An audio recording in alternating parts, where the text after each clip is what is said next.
The Doctor Lifts by Botchman. 998, 999, 1000. The doctor placed the super dense metal weight back under the rack and stretched out his multi-layered bicep. That'll do for today. He said with a smile, admiring the vascular streaks that he had created in his massive hench muscle. Quickly the doctor glanced towards the entrance of the TARDIS gymnasium. No sight of Amy or Rory. That was perfect. He grabbed hold of his collar and ripped away his shirt and jacket, leaving only his bow tie around his bare neck.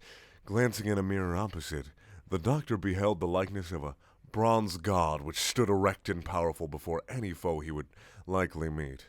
Racks and racks of layered abs were capped with two heaving pectoral muscles, and to either side of these bulged two sets of triceps and biceps, pumped up to breaking point. Yet the difference was that this beef would never break. Positively cracking, Exclaimed the doctor, flexing and unflexing his immense brawn. If only River could see him now. Doctor! Called out the voice of his favorite redhead. He heard footsteps ringing out in the corridor. Drat, why up so late, Pond? Quick as a flash, the doctor took a sharp breath inward, allowing his fleshy armor to sink back into his skin. Within seconds, he had become the adorably narrow but raggedy doctor that his companion so loved. Amy Pond, her hair a brilliant, fiery red, burst into the gym to see the doctor, thin as a matchwood, stretching down to touch his toes. Oh, hello, Amy. Thought you'd leave sleep to the sheep, did you? Well, great minds think alike. At least as much as they can with a handicap. But be fair, I am out of this world. Amy giggled at the thin, bare-chested man in front of her. Well, it's a good thing you got the geek sheet going for your doctor, 'cause you're really not gonna be the next Muhammad Ali. The doctor smiled, playing along with the joke. There's that cheeky streak again, Pond. What would your husband think if he found out it wasn't exclusive? But yes, a little exercise to widen the eyes and bolster the brain. I suggest you try it sometime. You're getting around the edges. Amy gasped, but relapsed into giggling as the doctor made mock punching gestures in her direction. Time Lord biology is incredibly different to that of humans. This is the understatement to end all understatements. Most notably is their increased cardio and lung capacity, a result of having two hearts which function around 170 beats per minute. This being coupled with an incredibly high resistance to poison, shock, and extreme cold. The binary vascular system, however, is nowhere near the limit of a Time Lord's organic beauty. Through strict diet and mental practice, it is possible for Time Lords to alter their body chemistry to an incredible degree. In the doctor's case, a severe restriction on levels of melatonin and an increase of testosterone had helped speed along the development of his massive guns. Man, oh man, could he lift. But there lay a problem. As a universal diplomat, he had realized it would be very hard for him to come across as non-threatening if he looked like he crushed a Dalek by blowing on it. Hence there came the need to hide his incredible bod, and that in itself was the greatest crime in the history of the universe. Plus, why would Amy ever go back to Rory the stick insect if she found out that he was ripped like a fleshy titan? The answer was she most likely wouldn't. Klotz was giving out some kind of emergency signal. Oh, and the blue wibbly lever stuck. Thought that might mean something to you. I guess, astute as always, a slight jamming and dematerialization. I hope you're taking down what all these mean. You may need to rely on those note-taking skills one day. The next week. You should never have come here, Doctor. You and countless civilizations will pay for the disobedience to cyber rule. The doctor stood aboard the bridge of an Armada flagship, anticipating the actions of the ship's commander, Cyber Leader Gold Team Rules, who stood resolute at the bow of steel and glass. Outside of the great window lay the swirling expanse of the Andromeda Galaxy, a slowly spinning disk of bright pinpricks that marked 1,000,000 suns and 1,000,000,000 worlds.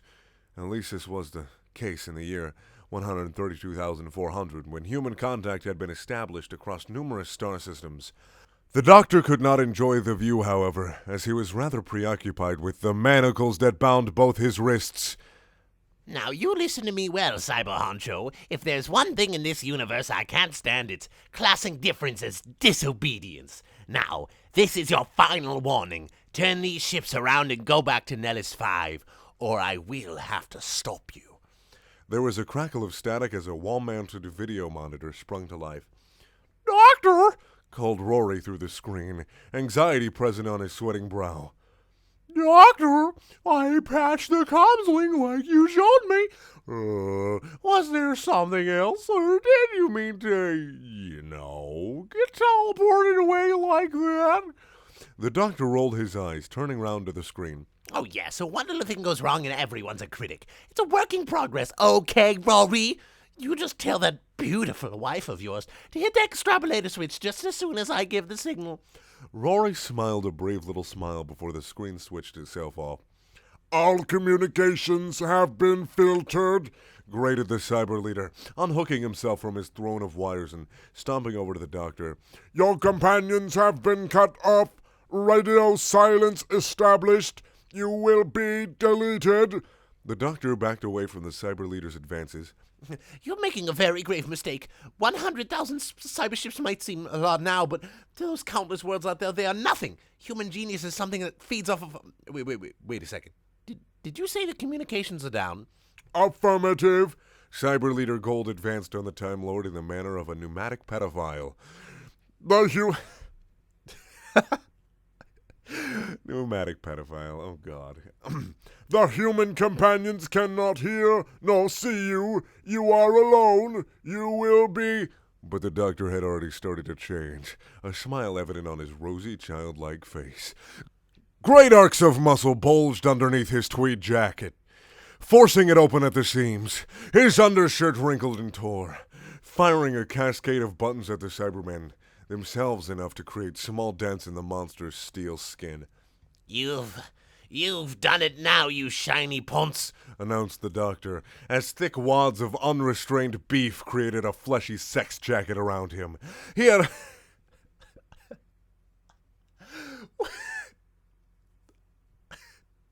I really like the term fleshy sex jacket. All right. He had already swelled to an impressive 7 feet high with proportional brawn to match, and he was going to use it to avenge every system that had been conquered under his direction. I'm gonna create a new diode exhaust in your pelvic region and proverbially fornicate with you until your neural relays shut down. The oncoming storm bit through the space-age manacles before Cyber Leader Gold could say, "Shit the bed!" What? What? Okay. He tried to climb back to his throne and send a boost of emergency signal through the mainframe, but the doctor was already there. Come on, man, like it was a joke, Cyber Leader suggested, only to be grappled and put into a full Nelson by the doctor. Your lying processes must be out of commission. Now beg, you little tinfoil bastard. I'm betting your motor functions are only able to take about 18,000 newtons of force before you start to fall apart. Now say uncle, bitch! Uncle! Came a disheartened grating from Cyber Leader Gold. The doctor flipped his sad little subman over his knee and pressed his face into his sweet abs. Then he tensed them, crushing all his metallic features in one swift movement. You dickhead! He screamed, trying to wrench himself free.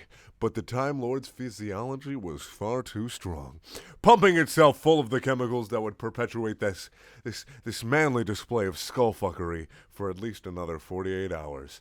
You're trying my patience, he said softly into the audio receiver of the Cyberman. You hurt the people I care about and think you're gonna get away? Wrong turn. Do you know how to say Geronimo? Geronimo? Asked Cyber Leader Gold. Puzzled, but he had already been heaved bodily over the doctor's head and was launched into the air by his 2 hefty guns. There was a pained electronical howling as autoglass collided with steel wanker, creating a crack the size of the whole viewfinder. Cyber Leader Gold, his facial features crushed to nothing, fell 20 feet down under the bridge of his own flagship, sparking intermittently from the damage he had sustained. The doctor, Having reached critical muscle mass, swayed from side to side as he walked, in the manner that a space-age pimp might upon graduating from every conceivable field of study in the cosmos. Clever and ripped, just the way he liked it. Please. Groaned Cyber Leader Gold from down on the floor, writhing in simulated stress. I am sorry. I surrender. I will do as you ask. The doctor flipped him onto his chest and pinned him with a hefty ham hock of a leg. Is that what they said? All those millions of humans from Nellis 5 before you broke them and remolded them into that lifeless shell of yours? No! Too late for that, bitch! You had your fun! Now I'm gonna have mine. The doctor grabbed hold of the Cyberman's pelvic paneling and in mere seconds stripped it away in a great clumsy chunks, like a candy wrapper. And boy, would he enjoy this candy. He loosened his own belt buckle. This is for the millions you murdered, said the oncoming storm, his testosterone levels increasing as Cyber Leader Gold whimpered beneath him. The doctor sidled up to the TARDIS with Amy and Rory in tow, an awkward smile on his charismatic face. He swiveled his skinny body in a victory dance as he unlocked the doors with a snap of his fingers. It was all fiendishly simple, really, he gloated, stepping through the blue wooden doors. Once the functionality of the Cyber Leader had shorted out, the whole armada had no external processes with which to pilot their ships. They'll cascade through space until they're destroyed by meteor bombardment. Nothing to worry about. Crisis averted. But, Rory hesitated, glancing back from the flagship's bridge from where they had came. I'm sorry, but exactly how did you destroy the Cyber Leader? Because there is no way the sonic screwdriver could have done that much damage.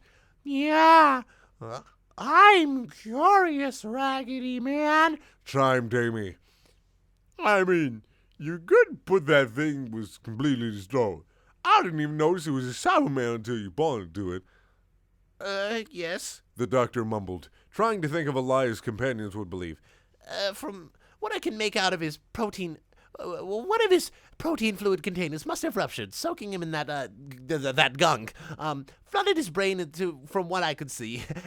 We appear to have been very lucky this time. Amy leaped up to the console and skirted round it, anticipating their next stop.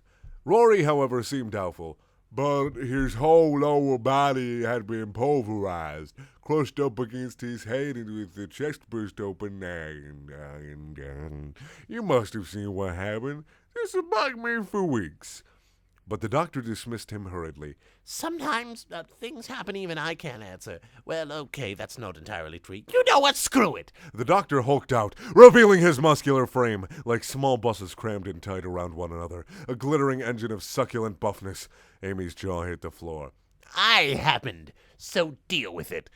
And Rory was so emasculated that his privates shriveled to the size of an anorexic walnut. End. Thank you for watching. Please check out my other videos. They're also things.